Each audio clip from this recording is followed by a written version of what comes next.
بالنسبة لانعقاد المؤتمر اللي دعا إليه مركز القدس حول الأكراد وحول المرأة والمتعدد الجوانب، مؤتمر كثير مهم. أول شيء بعرفنا على الواقع الكردي في أماكن متعددة، الأوراق التي طرحت في ورشات العمل التي طرحت خلال جلسات هذا اليوم كانت يعني مهمة جدا.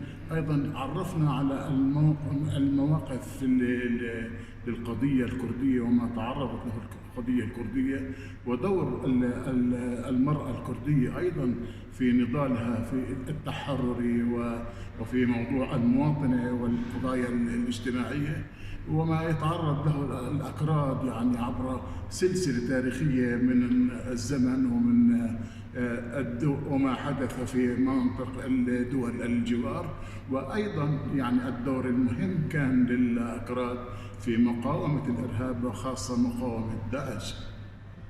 أعتقد أنه هذا الحوار وهذا اللقاء غني جدا اليوم، ولكن احنا محتاجين لحوارات متكررة ومتجددة سواء في الأردن أو في كردستان أو في أي مناطق أخرى، تجمع القوى السياسية، القوى البرلمانية، قوى مؤسسات المجتمع المدني بين المكون العربي والمكون الكردي.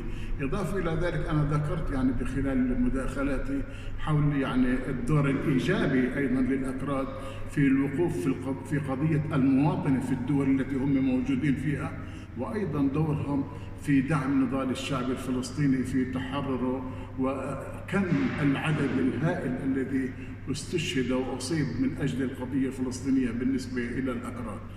بالنسبة لانعقاد المؤتمر اليوم، كان مؤتمر فعال ومثمر وهادف، وهو لتحقيق مساواة المرأة الكردية ولنيل حقوقها بالكامل، ولإقامة دولة كردية ولهم الحق في العودة وامتلاك ويكون لهم اسم وهوية كسائر النساء العربيات في الوطن العربي وفي الشرق وفي الغرب.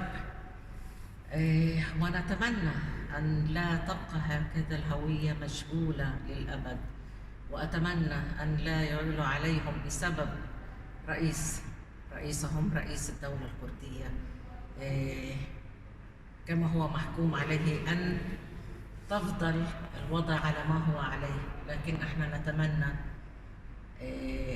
النهوض، ونتمنى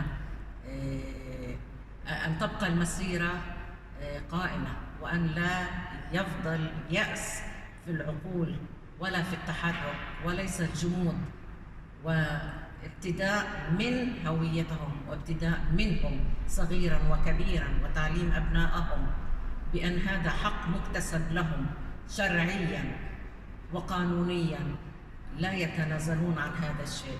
وأتمنى لهم دائما القوة، وأتمنى لهم نيل الديمقراطية والحرية كاملة. وأطالب وأناشد